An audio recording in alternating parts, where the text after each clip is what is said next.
Hey everyone, I hope you are doing well. I am doing good and I am very much happy and excited to be sharing with you once again on the podcast Beautiful after such a long time. Um, Sorry, I just decided not to share for a certain period of time because I was just facing challenges with sharing, but as a righteous man falls down, he rises up 7 times. So here I am back again. So today I will be sharing on a topic that I did mention before that I will be sharing on, and that is enemies of beauty. Right. So before I continue, my name is Leanne. Welcome and thank you so much for joining today to listen to this podcast. So, on the enemies of beauty, I remember when I was much younger, I thought that it was impossible. I didn't understand how a person can just have enemies. I just thought this, does not, it didn't make sense to me that anyone would have enemies or that the concept of enemies was actually, real. But unfortunately, or fortunately, growing up, I realized that, oh, yeah, it actually does come. And enemies are not, sometimes you don't invite them. These could be things or people that are against your holistic development or progress, right? So if you have a misunderstanding with your wife or your brother, or your parent, it doesn't mean that they're your enemy because given your entire life, they're wishing you well. They want the best for you overall and completely. But an enemy is one that, holistically just does not want to see you progress or move forward, right? So, since this podcast is on beauty, unfortunately, beauty also has enemies. So, today I'll be sharing on the things or factors that are by all means a hindrance to our beauty, right? So, before I continue, I will share today's verse. And today's verse will actually be from, I think most people know it, but we usually do not. Um, Personally, I found it quite a challenge to, to keep up with. But thankfully, I think I am getting the better hang of it. All right, so today's verse will be from Matthew chapter 5, verse 44 to 46. So Matthew chapter 5, verse 44 to 46, and it is talking about enemies, right? So just give me a second. And it says,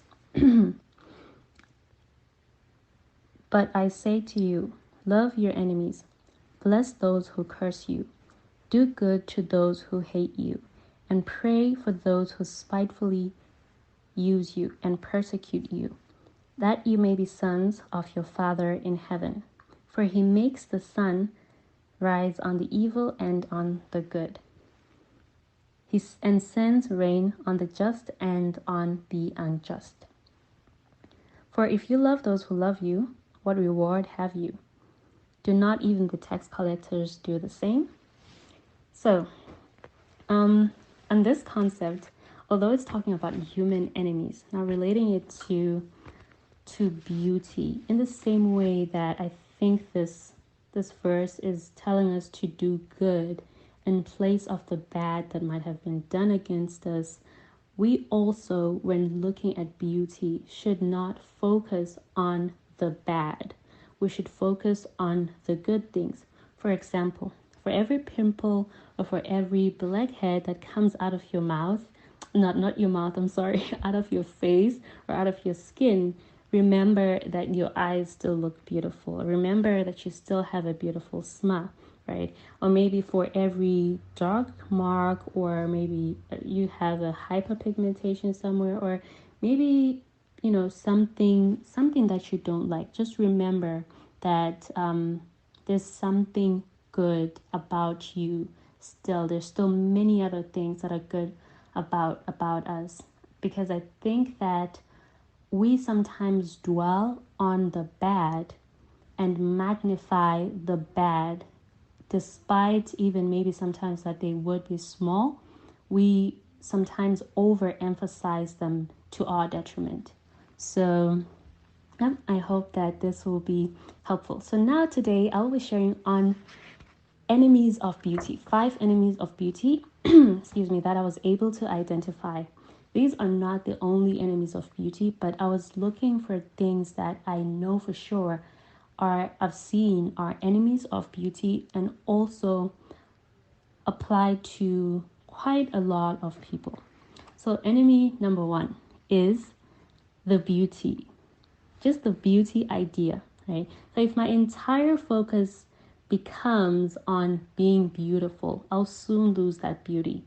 I think we all know, or we all have to some extent have come across someone who's just only focusing on how they look.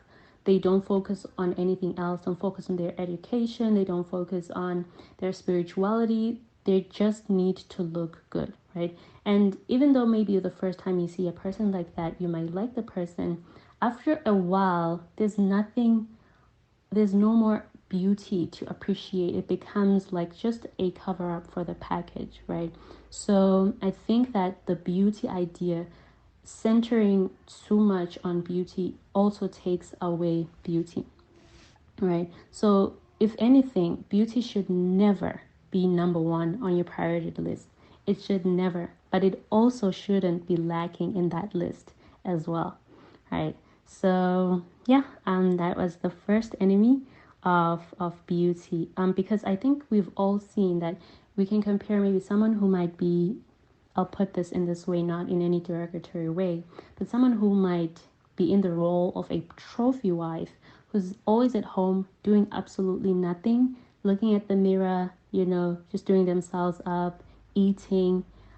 You can compare that person to another woman who goes out in the morning and spends the whole day working. And you might find that that woman who was working the entire day can turn out to be appreciated as more beautiful than the one who stayed at home doing nothing the whole day, right? And by saying nothing, I mean nothing. I know there are stay-at-home moms, but they do not do nothing. They do work, right? So I just wanted to give that difference. So that was enemy number 1. And then enemy number 2, unfortunately, it's people. So people don't like it.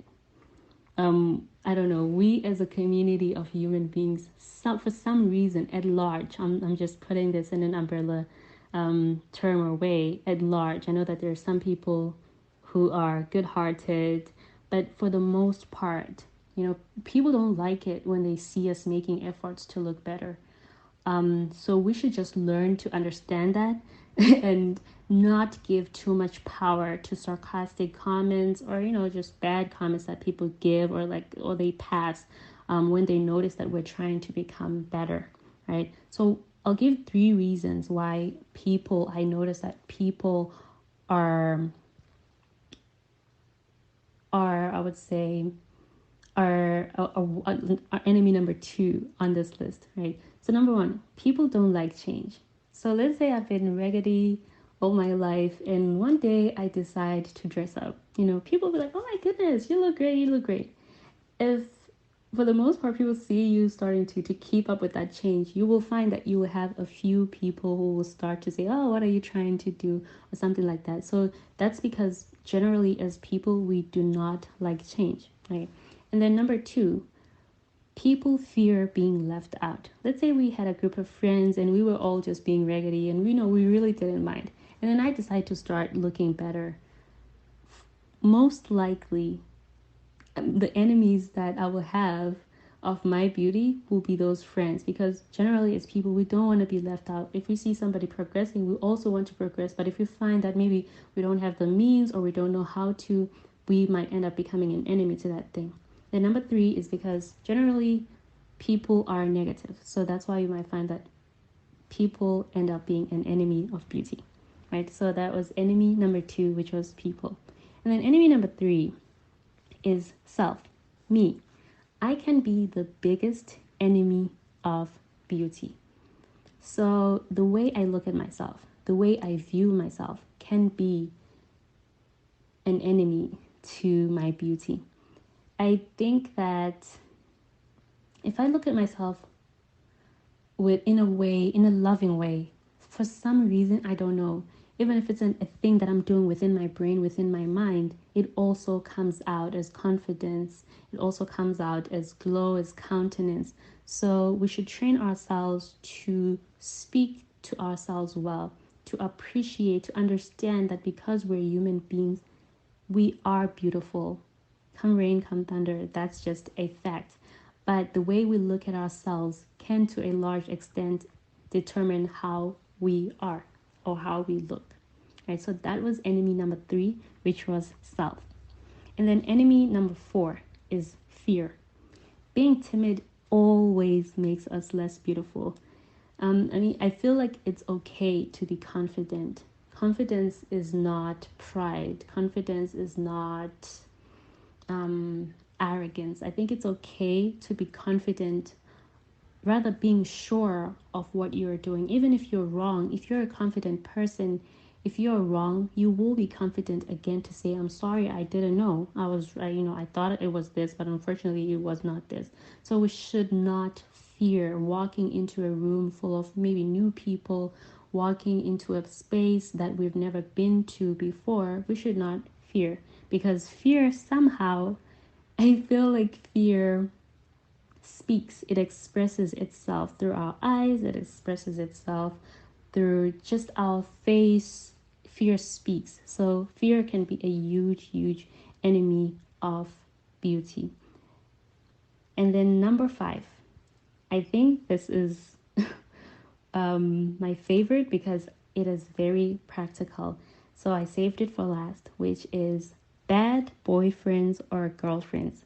These are enemy number 5, right? I think it should have been enemy number 1, but like I said, I'm saving the best for last. So because when you have a relationship, you have a boyfriend or you have a girlfriend, you give that person your heart. You expect to be appreciated for the most part by that person. But when that person does not appreciate you, you begin to feel like you are not enough. You begin to feel like you are not the best. And that can deteriorate you because you start comparing yourself. You can even go through stress or sometimes other mental health problems. And this can take away from your beauty. I think a lot of people can relate with this, or a lot of people can actually attest to this, that if you can see if someone is in a bad relationship, they don't look as beautiful as they're supposed to. They can potentially be. But if you find someone who's in love and who's happy, who's in a good relationship, you'll see that person looking beautiful and glowing. So this, I believe, is a very big enemy of beauty. So as we choose wisely. Right. So still on that note, although it's a kind of a sidetrack, if you do realize that you're in a situation where you're not in a good relationship, you're not being appreciated, it's always good to let go. And to move away from that relationship, especially if you are, dating or in courtship. It's not wrong, or it's not a sin to move out of that relationship. And on that note, I just want to shout out Nijo, which is Nigel, the sleek pastor. I watch a lot of his videos, and the one that I would like to recommend, I'll also place it in the link on my Facebook, is Walk Away. He talks about how you can walk away from a bad situation or from a bad relationship, right? So just wanted to add that there, right? So now those were the 5 enemies of beauty. And since these are enemies, there's a way that we can deal with them, right? So in the same way that we shouldn't mourn or be overly sad about our physical human enemies, we also should seek not to be overly sad about the enemies of our beauty. If you see that other people are treating you badly, or they're not appreciating how beautiful you are, don't focus on them. Focus on what you are doing, right? And if you notice that maybe you are the person who's been focusing on being beautiful all the time, and things like that, don't be too sad because you feel like you're shallow or something like that. Actually start to cultivate other areas of your life that will make you holistically beautiful and not just